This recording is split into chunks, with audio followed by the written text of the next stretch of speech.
जब गाजा में बम फट रहे थे, जब गाजा पर बंकर बस्टर गिर रहे थे, इसी दौरान 24 घंटे के भीतर ही इजराइल ईरान के बीच बहुत बड़ा उलटफेर हो गया। ईरान ने इजराइल के खिलाफ हिजबुल्लाह को फिर से सुपर एक्टिव कर दिया। हसन नसरल्लाह की बरसी पर ईरान के राष्ट्रीय सुरक्षा परिषद के सचिव अली लारिजानी पहुंच गए लेबनान। लारिजानी ने बेरूत पहुंचकर साबित कर दिया कि ईरान हिजबुल्लाह के साथ खड़ा है। हसन नसरल्लाह के बेटे जवाद नसरल्लाह यानी जूनियर नसरल्लाह ने भी कह दिया है कि हिजबुल्लाह हथियार नहीं डालेगा, यानी इजराइल को टक्कर मिलती रहेगी।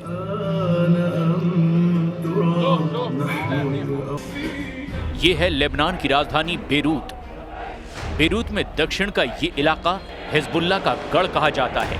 हजारों लोग जुटे हैं। मौका हसन नसरल्लाह की बरसी का है।